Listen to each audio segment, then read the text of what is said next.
Good morning, my MJWJ family. I have Randy Robinson as my special guest this morning. Randolph is an extraordinary guitar player, writer, and composer. He has had a music career that spans over 40 years. He was playing rock and heavy metal before the genre had a title. He's here to tell his story and share the reasons he's had longevity in this hard business. I'm Veela Ammons, and you're listening to Tell It to Venus. Good morning, Randolph. Thank you for joining us with Tell It to Venus. Good morning, Veela. How you doing today?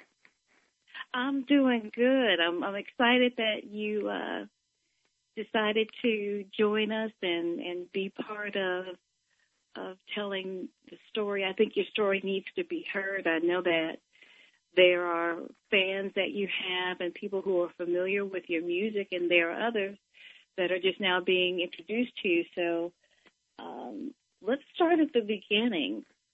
Now, I understand that you actually picked up a guitar back in 1965, and that was your first time. I've got to ask you, what was it about music and what was it about being a musician that drew you to pick up that guitar that day? Well, what happened was, it's kind of funny, the Beatles had made their invasion into the United States. And they were on the Ed Sullivan Show, and we were all sitting around the TV watching the show. And they were halfway into their show, and it just was a wave of emotion that hit me. And I just jumped up off the floor and said, "Go, go!" And I knew right then I had to be a musician. I just knew right then I had to play. I had to do that. And that's what got me started. That's what really got me started. Wow. So you were enthralled with them when you saw them? Pardon me? You were enthralled with the Beatles when you saw them on TV? Right. Okay. Yeah, they were a big influence. They were a big influence on making that decision. Okay, so I know that you obviously were influenced by the Beatles, but give us some ideas of some of the other people that may have, or other musicians that may have influenced you. Well, the ones that really influenced me were the ones that were in my neighborhood. I came from an area south side of Chicago, and there were a lot of younger guys. They were older than me, but they were all actually playing, with bigger names. Like Nate Taylor, Gus Taylor. They were playing for the Shylights, Tyrone Davis, Ronaldo. I can't remember Ronaldo's name. And they were all actually playing music. And I'm watching these guys, the tour buses coming up, up and down the street right in the neighborhood, And I'm like, wow, this is amazing. And the very first band I was in was a church band, and there were some incredible musicians there. And they just influenced me greatly, and I started listening to, different bands like Sly and the Family Stone, the Temptations. I was doing R&B at first. It was basically R&B stuff, and it was like learning the songs from these guys and listening to them, and the studio bands. And there wasn't any one particular musician that really set me on fire. It's like all of them. I mean, it's just music. The music itself was what it was. So you started playing in church. Now, are you self-taught, or did you take lessons? What did you do? Well, it wasn't in church. It was a church band, and they had an album out, and they needed a guitar player.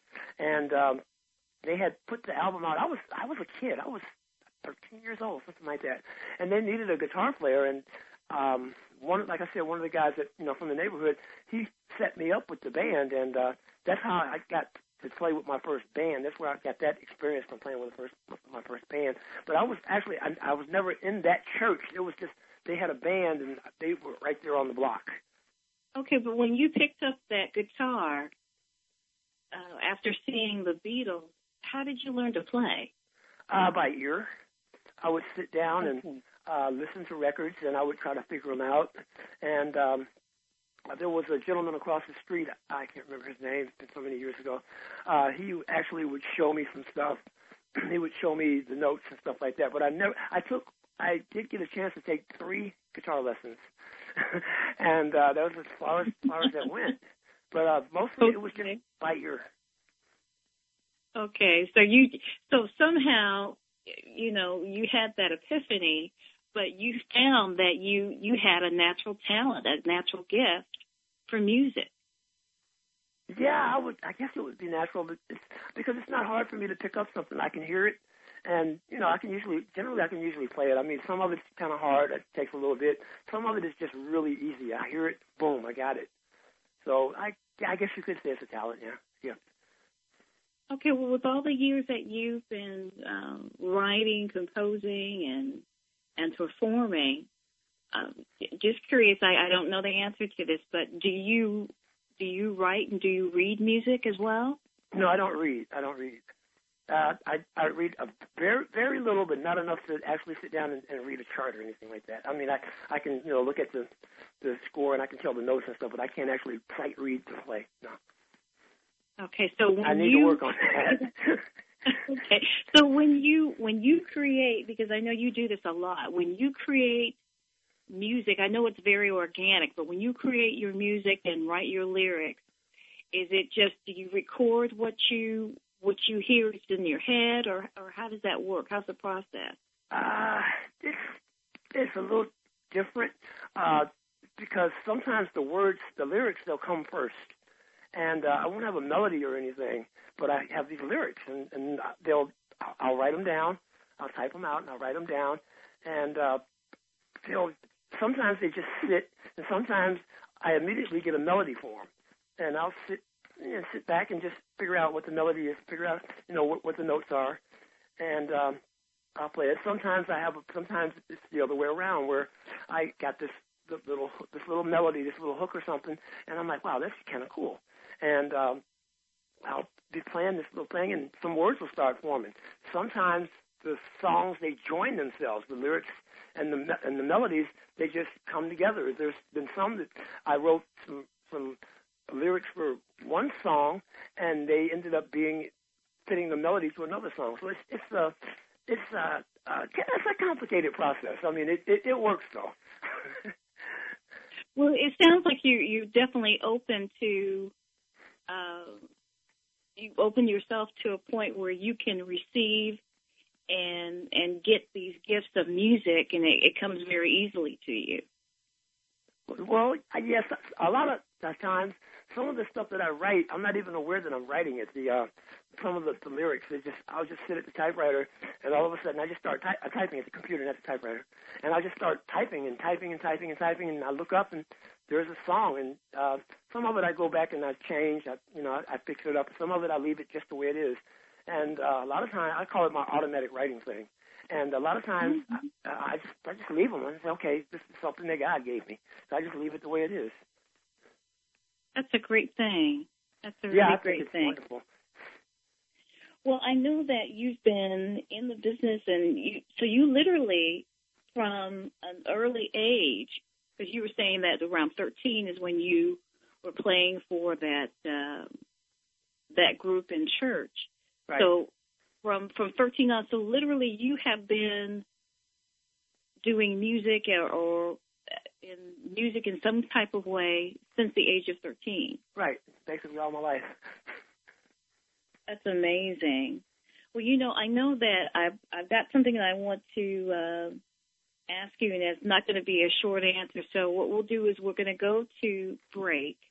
Okay. And when we come back, we'll continue with Randolph Robinson. Spanning the globe. MJWJ, Global Radio Network. And we're back with Tell It to Venus. I'm Veela Ammons.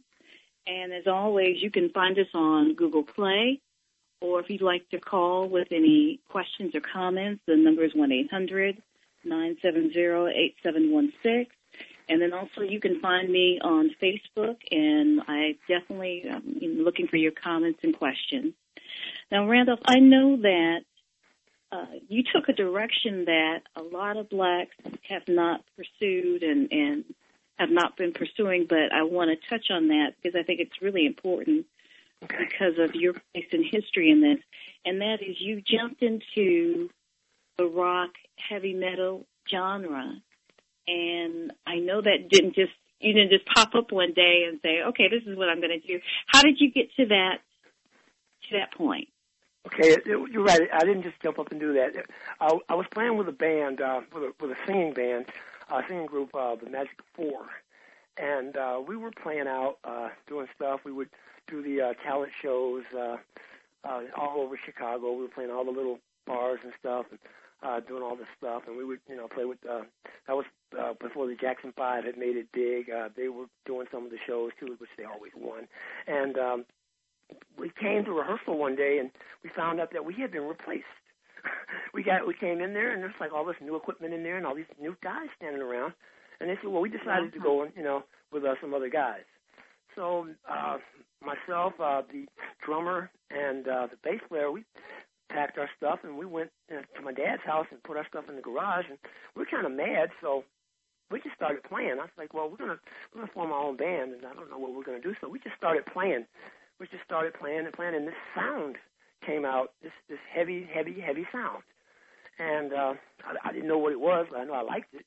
And we created this one song, and it didn't have a name, didn't have any lyrics, didn't have anything, but it was just this one song, and it was just really, really good. And I'm like, I like this. And that was the whole start of it. I'm like, I got to take this as far as I can. There's something here. I didn't know what it was. I didn't know it was what would be called heavy metal. I didn't know there wasn't anything called heavy metal back then.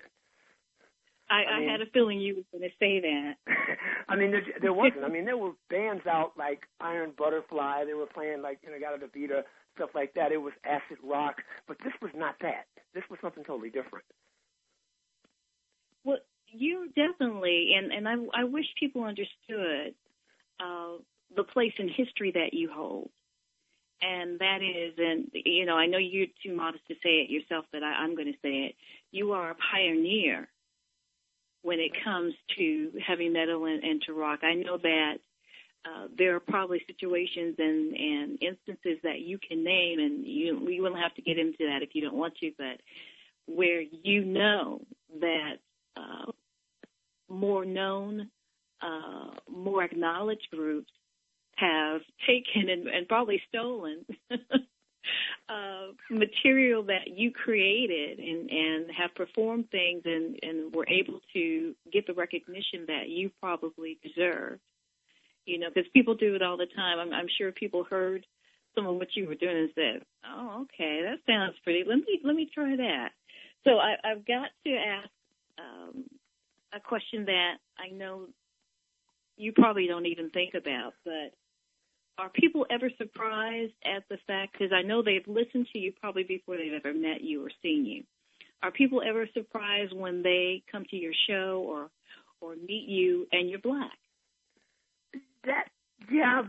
When we first started out with the original band, the original Ash Wednesday, when we first started out, after we had got a show together, from playing this music, we started booking shows in Chicago. And, obviously you got to go where that type of music is, played at. So we would go, into the different areas, and we would walk in, and they'd see these four black guys come in.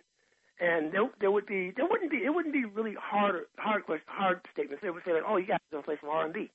And we would just, we'd say, yeah. And we would set up our stage, and we would start playing, and people's mouths would drop open. And they were like, we didn't expect that. And it was really surprising, to people that we were playing that type of music. And this was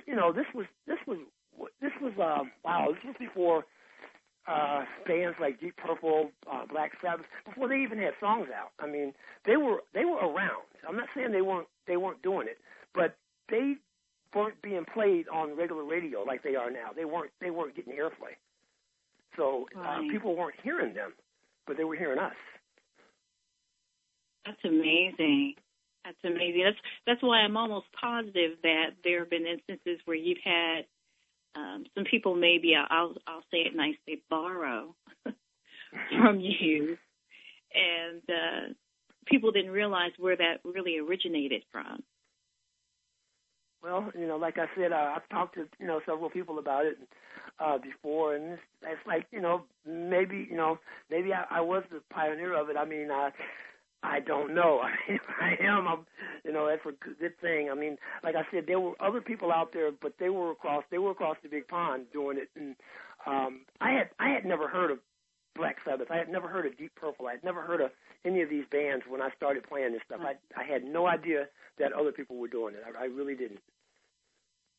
Now, over the years, the lineup has changed a little bit as far as the band. So now, from what I understand, and correct me if I'm wrong, that most of your band members or the other band members that you have are white. Is that correct? That's correct. Okay, so now that the aesthetics have changed a little bit, do you find that people are a little surprised at that as well?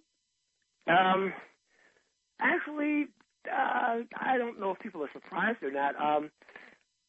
What happened was my original drummer, Kevin Price, him and I were talking, and because we had written the songs 40 years ago, and they were in my mind. And I'm like, I'm listening to what's on the radio today, and I'm like, this stuff would really sell. This stuff is still current. It's still got value.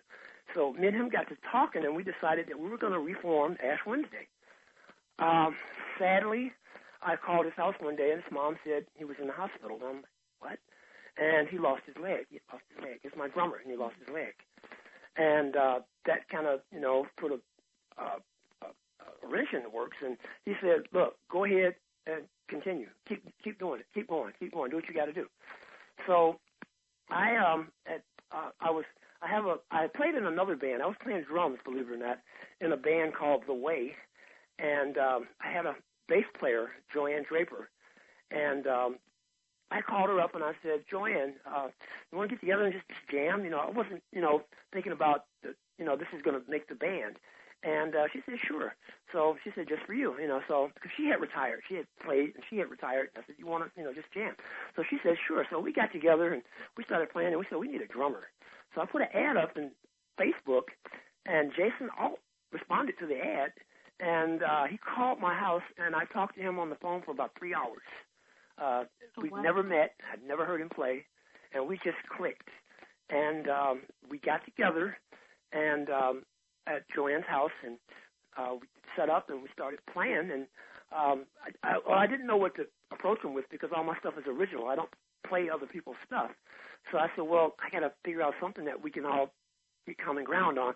So a Hendrix song just came into my mind, and we played Foxy Lady by Hendrix. And it was like we've been playing together the whole time. And she kind of Joanne leans over and says, don't let this guy get away. So that formed the nucleus of the band. And we've been going ever since, and that was about 2 years ago. That's excellent. So I'm going to go to break, but when we come back, I want to talk about some of the things that I've heard and the reoccurring theme I hear in your music. So let's go to commercial break, and we'll return with Philip Venus. Spanning the globe.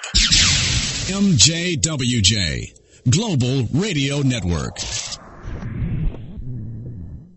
You're listening to Tell It to Venus with Veela Ammons, and I have the privilege of talking to Mr. Randolph Robinson of the band Ash Wednesday. Now, Randolph, I know that when I was listening to some of the things that you were doing, I saw that there was a reoccurring theme, a spiritual theme that I hear in your music. And one of the songs I was listening to was about choosing God and defeating evil. So, tell me about that. That song is called "The Fallen," and that was one that I wrote. Kevin and I wrote that about 43 years ago, and we were originally called Stonehead, and we decided that we wanted to change our image, and we went to the encyclopedia and we looked at all the names, and we came up with we looked at the name and we came up with Ash Wednesday, and we said, well, we need to represent what this what that means. So we I started writing, and I came up with this song, which was originally called Saint Agatha Ram, and the words, it was one of those automatic things, and the words just came, and I'm like, wow, this is good, and it made sense, and we put the music to it, and from then we started, after we got that song, most of the stuff that we did, it did have a religious undertone to it, and not preaching, but just saying that, you should always try to do the right thing. Now, for my audience, I know that a lot of you, because of you knowing where I am in my life, a lot of my audience and a lot of my listeners are what I would call spiritual and faith and believers. Mm-hmm. So for those who may not know what the significance is, understand that Ash Wednesday signifies the first day of Lent in the Christian faith. And it also is a way where we acknowledge and recognize that 40-day fast that Jesus did when he was in the desert and was tempted by Satan. So I want people to understand that it was not by happenstance that you actually picked Ash Wednesday. There's a lot more meaning to it. Right. So I want them to really get that. Right. Now, I want people to understand, because everybody that I've ever met and everybody that has experienced some kind of success in their lives have always had some type of test, and a test to their faith. So I've got to ask, Randolph, what was it, or what has it been in your life that you would call your personal test of faith? Wow, besides my whole life? Well, insofar as music, it's been a real struggle. It's like the little joke where you take one step forward and two steps back. Mine was one step forward and 9 steps back. Every time I would try to get somewhere, just something would happen. There's been so many starts, so many false starts, and I just never gave up. I had got a chance to do some stuff when I moved to Florida, and I got a chance to do some stuff down there. Florida got hit by 4 hurricanes in a row. I lost everything. I was living in the woods. I didn't have a house. I didn't have anything. Woods. I was living in the woods. You were living in the woods. I didn't have a tent. I didn't have anything. I was living in the woods. And I walked past a church one day. And I walked past the church, and something said, "Go in this church." So I went in there, and I didn't go in there looking for anything. Just something said, "Go in there." So I went in there, and people talked to me, and they were very nice. And they just took me in. I ended up living in the church for a month, and they brought me a guitar. They brought a guitar. I told them I played guitar. They brought me a guitar and said, "You can use this and just play it." And I played the guitar for them and stuff, and they were like, "Wow." And you really do play. I'm like, well, yeah. And that was something that was telling me, don't stop.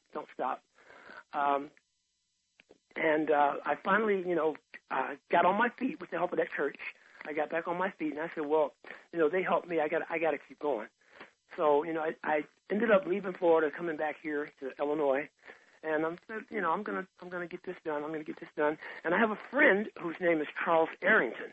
He's vice president of Sirius Entertainment Music, and he called me one day and said, I always said if I ever made it, I was gonna, pick somebody that, and help them take them to the top. I picked you. We grew up together. Oh, wow. And he picked me, and he said, I want you to, get some stuff together and send it to me, and we'll see what we can do. And that was 5 years ago.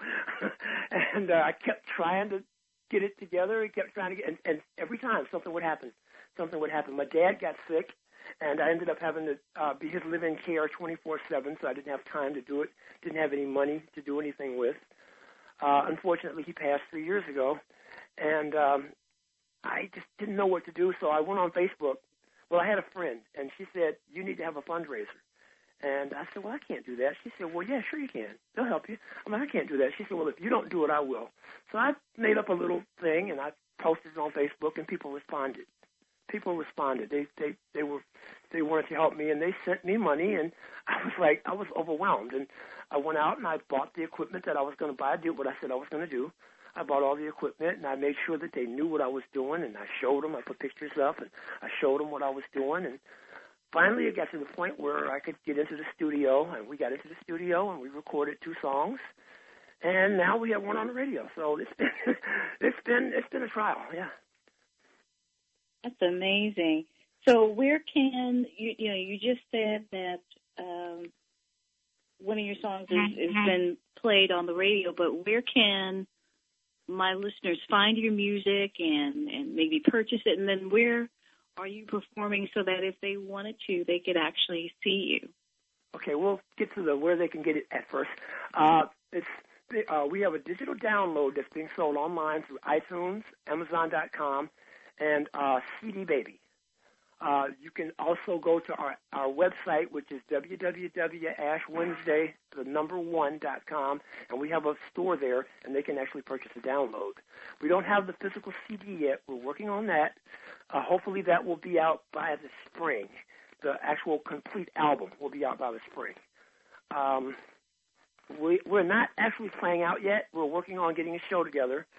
We're kind of doing it, as I was saying, I talked to another lady the other day. We're kind of doing it a little bit different than the usual way that bands do it. They generally go out and play first, and then they put an album out.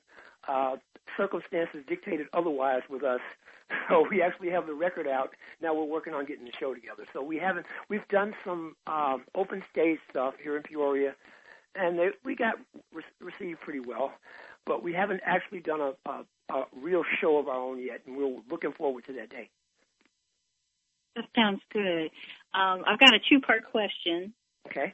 First of all, do you think that people really understand and hear the message in the music because it's wrapped up in this rock package?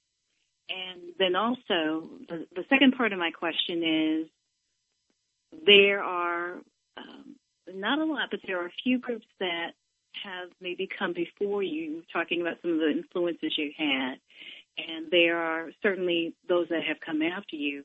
But what is it about Ash Wednesday that distinguishes you from amongst your peers or any of the others that may be doing some of the things that you're doing? Okay, I want to answer the second part of the question first. Okay. One of the things that distinguish me and the band from the other bands is, you asked me before about influences and things like that, and I tried purposely as I was coming up in my career to not listen to other guitar players so I would not copy them. I didn't want to sound like Hendrix. I didn't want to sound like Santana. I didn't want to sound like any of those guys. I wanted to have my own sound. So I would work on playing what I heard in my head, the things that I heard in my head, and to develop my own sound. And that's one of the things that distinguish us, because we really don't sound like anybody else. So we've been compared to other bands, but we really do not sound like anybody else. I mean, it's completely original. I'd agree with that. Yeah. And the first part of the question, yes, people do understand. People get it. I've talked to a lot of people that have listened to the song, and they understand the words. They understand what I'm saying. And I've had one lady, she didn't understand quite, and I had to explain to her.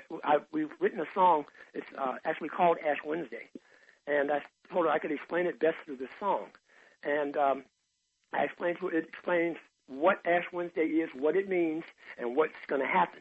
And then when she read that, she understood exactly what we were about. So, yeah, people understand. Yeah, they get it. Well, I know that you were saying that you were preparing to release your music. I guess, is it going to be the beginning of next year? Is that what you were saying? Yeah, hopefully it'll be out, the complete album. Hopefully it will be out sometime in the spring. That's what we're shooting for. Okay, and I did see that you are they can take a look at you and kind of get an idea of your sound on, is it Reverb Nation? Is that right? Right, Reverb Nation. We do have 2 videos out. They're just teaser videos. They're also on YouTube under Ash Wednesday, and they're of the song "The Fallen," and they're just teaser videos. We haven't completed the actual video yet. Like I said, we're a work in progress, and they can get an idea of what we're doing and where we're coming from, and they can find those on. See, the video is also on the website. It's on our website. It's on Facebook, and it's on YouTube, and as well as the music. Okay. And before we go into the break, I'm sorry? No, I didn't say anything. Oh, I thought I heard something. I'm getting a little feedback for some reason. Oh, okay. Okay. When it comes to your music, is the music the mission, or is the mission different from the music? The mission is the music. I want to get the music out there. I want the world to hear it. I want it to be heard. That's job number one, is to get the music out there. Everything else that goes along with that, it just happens. But the important thing to me is, the songs that I've written, the songs that my band is writing, they write too. And that's the important thing, is for us to get that stuff out there so people can hear it. That's job number one. And what is it that you want your fans and your listeners to be able to take away and get from the music of Ash Wednesday? That's a good question. I want them to take away an experience. I want them, when we present our show to them, when we present our music to them, I want them to take away an experience. I want them to not just listen to something and say, "Oh, that sounded good." I want them to have a feeling inside that they witnessed something, that something was done, something was really said. That's what I would like for them to feel. I want them to experience that. When we do our show, I mean, we've got plans for a show. I can't go into too much detail, but we want to give them something that they can actually see instead of just standing up there and just playing. We want to give them something. I mean, we will be standing there playing, but there's going to be stuff going on around it. And like I said, I can't go into it too much, but I want to give them an experience, something that they won't forget, something that will make them want to come back. That's a great thing. Now, I know that people probably, just like when you were beginning to perform this music, I think people sometimes make assumptions based on the way that you look and the way that you present yourself. But to me, you sound to be, and from what I know of you, a spiritual person, a man that looks to God. So what is it about your life and your music that you want to have speak to people in your relationship with God? Well, that's touchy with me because I don't know how to put this. People talk, like on Facebook, for instance, people post religious things all the time, and I don't respond to them. And the reason I don't respond to them is because I do have a relationship with God and my higher power, and it's private, and it's a private thing, and I don't want to come off as preaching to everyone. Mm-hmm. So I generally keep it private, but it comes out in my music. It comes out in some of the songs that I write, and that's the way that I feel that I best can explain my relationship with God. That's the way that I can best do it. Just sitting down having a conversation, but it doesn't work for me. I mean, I tend to say the wrong things. I know what I want to say, and it doesn't come out right, and I don't want to have an argument about my higher power. So it tends to come out better in a song, and that just works for me. That's very honest. I appreciate that. So I know that we have to go to break, but when we come back, we will share some more, and we're going to talk about the longevity that you've had in this business. Okay. So let's go right to break. Spanning the globe. MJWJ, Global Radio Network. And we're back with Tell It to Venus. This is Veela, and I'm having a great conversation with Mr. Randolph Robinson of the band Ash Wednesday. And I understand from my engineer that I have a caller on the line. Caller, would you like to speak?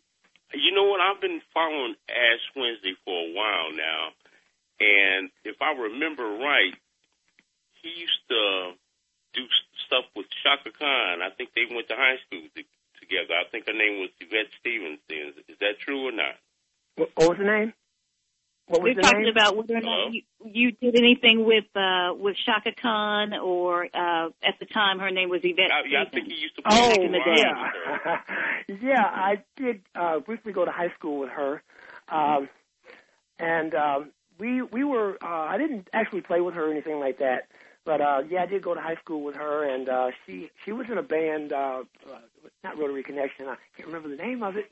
Oh, my memory fails me now. But yeah, I did go to high school with her. I know her and her sister, Taka Boom, and we used to hang out and stuff. And that was a long time ago. yeah, that's true. That's very true. Well, caller, you gave us some information. Well, I definitely didn't know. That's kind of cool. Yvette Stevens. Yeah, definitely. It's funny because when I hear Shaka sing, I love her voice, but it's funny when I hear her sing gospel. I'm sorry? She does.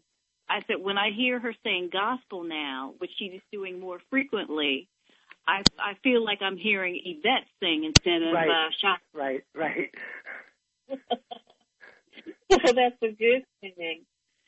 Well, caller, I appreciate you adding that to the conversation, because that's definitely something that Mr. Robinson was holding out on. I didn't know that.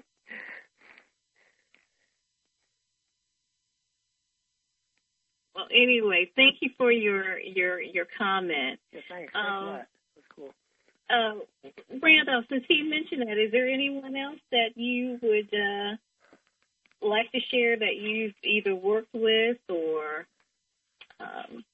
had an opportunity Well, I have a very good friend. I'll say the name. Everybody's going to know who it is. We talk all the time. She's a great inspiration to me. I love her to death. Her name is Ruby Andrews. I've known her since I was 11 or 12 years old. She made the record, It's All Over Casanova, You Old Boo Boo, You, things like that. And one of my friends, Gus Taylor, was her bass player. They used to rehearse 7 doors down from us, and that's how I got to meet Ruby. And she's just one of the best people in the world. And as a matter of fact, I talked with her not too long ago. And let's see, I did a record in 1978 with a gentleman by the name of Morris Jefferson. It was called Spank Your Blank Blank. We did Soul Train. Yeah. We did Soul Train, American Bandstand. We did the whole circuit. And it went to number 34 on Billboard. Okay, so you're giving us a little history lesson here.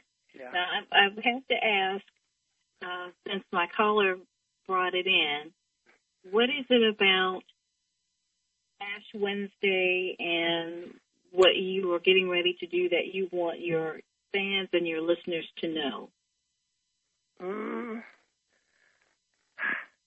I want them to know, number one, that I appreciate every one of them.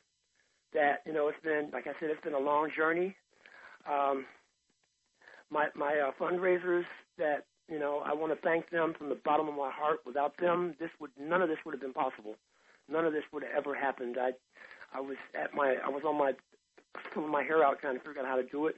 I want to thank them from the bottom of my heart. They know who they are.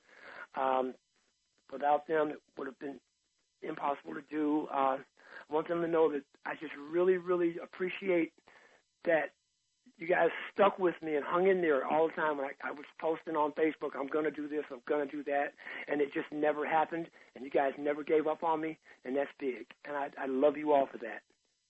And I'm going to do my best. I'm going to do my best to put my best stuff out there and do it, and I'm doing it for you guys. What is it that keeps you going and keeps you continuing to pursue your music? The fact that I've got so much music in me. I mean, I've got so much stuff that I want people to hear. I want to share, and well, you know, I'm 60 years old, and you know, I'm not going to have a long run. I'm going to have a run, but it's not going to be a long run. And I gotta get out what I can get out. I got a great band, Joanne Draper, who plays bass for me, Jason Alt, my drummer. I got to give thanks to them, because without them, none of this would be possible either. I mean, they are behind me 100%, and I appreciate that. Without them, I couldn't do it. But you know, like I said, I got a short run. I got to make the best of it. Well, I just want to say, because I want people to understand and be encouraged by your story and your perseverance, is that there really is some truth to it when they say age is just a number, because your music is ageless.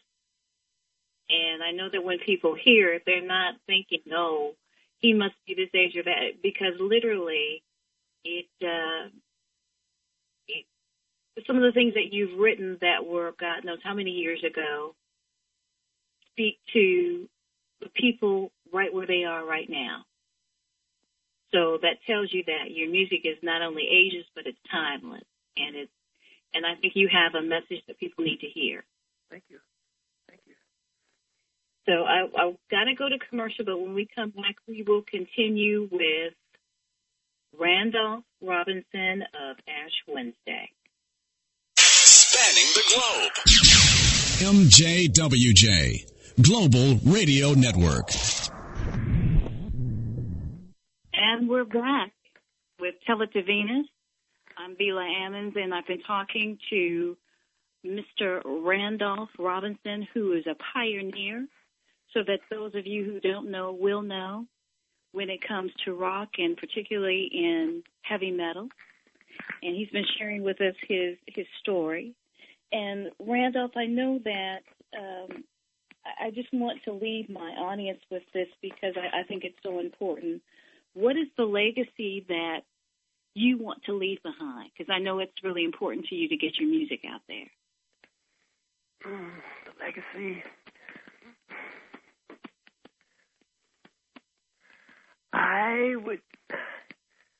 That's a good one.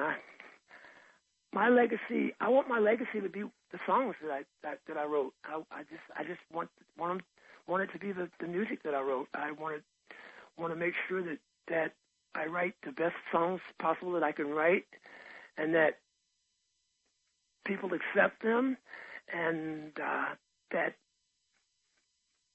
a hard question. Just my songs. I think you answered it. I just want to say this because I want people to understand your place in musical history.